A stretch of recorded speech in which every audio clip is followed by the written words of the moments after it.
نصلی علی رسول الکریم اما بعد اعوذ باللہ من الشیطان الرجیم بسم اللہ الرحمن الرحیم خذ من اموالہم صدقۃ تطہرہم وتزکیہم بها وصلی علیہم ان صلاتک سکن لہم واللہ سمیع علیم علم یعلموا ان اللہ هو یقبل التوبۃ عن عبادہ ویأخذ الصدقات وان اللہ هو التواب الرحیم وقل اعملوا فسيرى الله عملكم ورسوله والمؤمنون وستردون إلى عالم الغيب والشهادة فينبئكم بما كنتم تعملون وآخرون مرجون لأمر الله إما يعذبهم وإما يتوب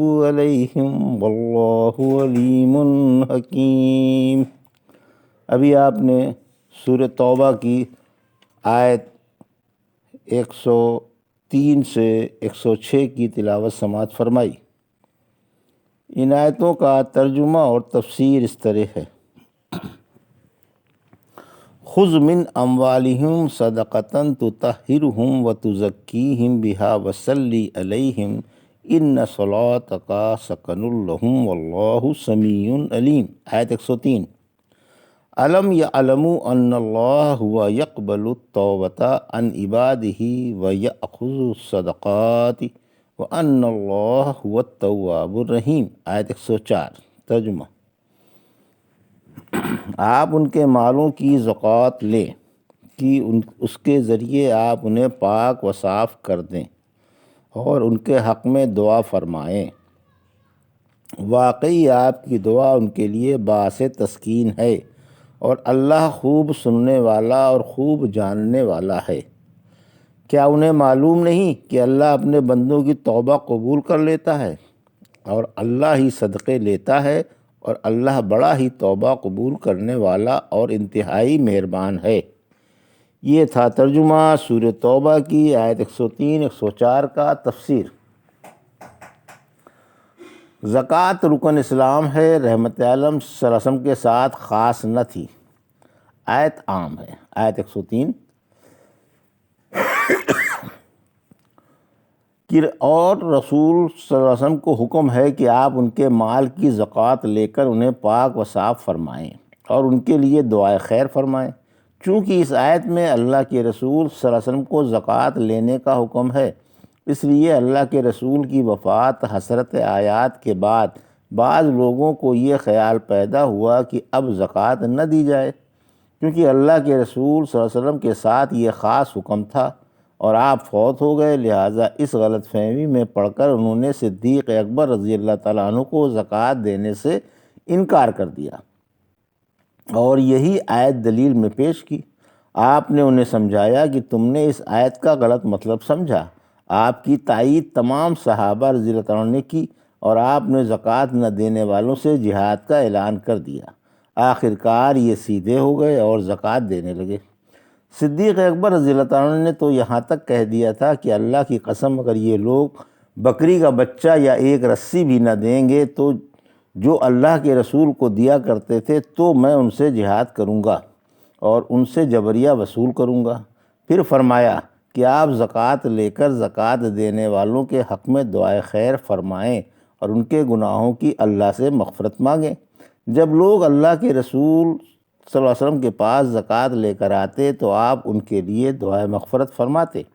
ایک دفعہ آپ کے پاس ابو اوفا بھی زکوٰۃ لے کر آئے۔ آپ نے دعا کی کہ اے اللہ ابو اوفا کے گھر والوں پر اپنی رحمت بھیج۔ ایک عورت نے کہا اے اللہ کے رسول میرے اور میرے شوہر کے لیے دعا فرمائے۔ آپ نے فرمایا اللہ تجھ پر اور تیرے شوہر پر اپنی رحمت بھیجے۔ پھر فرمایا کہ آپ کی دعائیں ایمان والوں کے لیے رحمت و برکت ہیں اور باعث عزت و افتخار ہیں۔ اللہ آپ کی دعاؤں کو سننے والا ہے اور خوب جانتا ہے کہ آپ کی دعاؤں کا کون حقدار ہے اور کون نہیں۔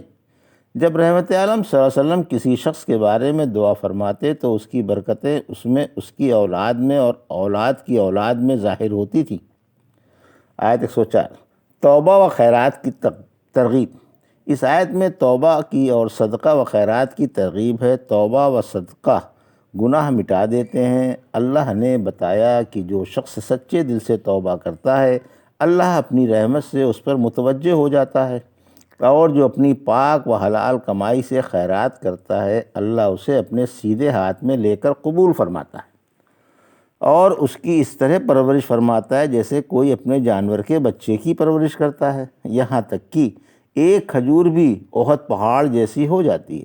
اللہ کے رسول صلی اللہ علیہ وسلم نے فرمایا کہ اللہ صدقہ قبول کرتا ہے اور اسے اپنے سیدھے ہاتھ میں لیتا ہے، پھر اس کی اس طرح پرورش کرتا ہے جیسے کوئی جانور کے بچے کی پرورش کرتا ہے، یہاں تک کہ ایک کھجور احد پہاڑ جیسی ہو جاتی ہے۔ پھر تصدیق میں یہ آیت پڑھی، وَقُلِ اعْمَلُوا فَسَيَرَى اللَّهُ عَمَلَكُمْ وَرَسُولُهُ وَالْمُؤْمِنُونَ وَسَتُرَدُّونَ إِلَىٰ عَالِمِ الْغَيْبِ وَالشَّهَادَةِ فَيُنَبِّئُكُم بِمَا كُنتُمْ تَعْمَلُونَ۔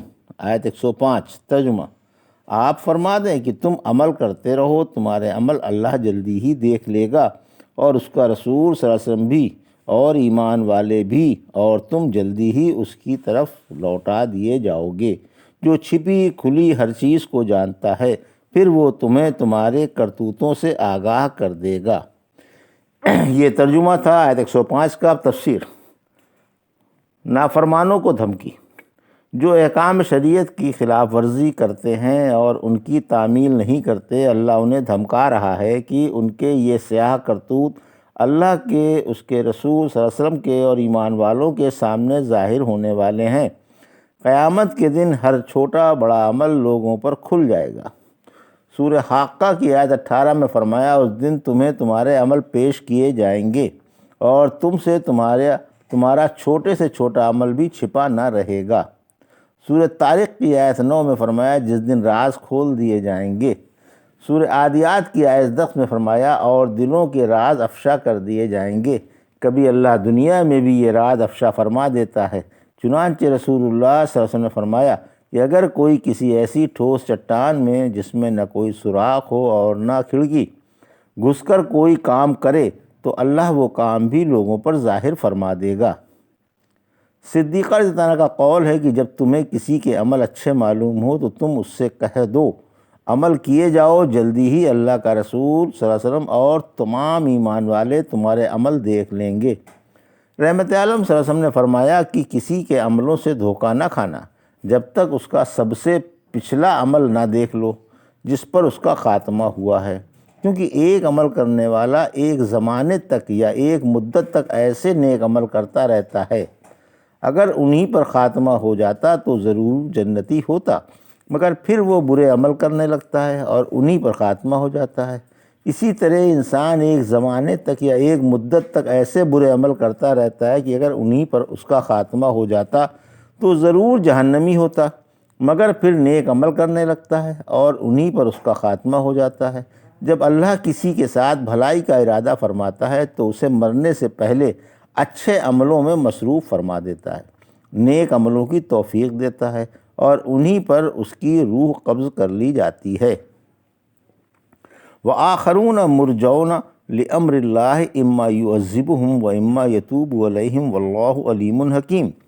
آیت 106 ترجمہ، اور دوسرے وہ ہیں جن کا معاملہ ابھی طے نہیں ہوا بلکہ اللہ کے حکم پر موقوف ہے، خواہ اللہ انہیں سزا دے یا معاف فرما دے، اور اللہ خوب جاننے والا اور بڑی حکمت والا ہے۔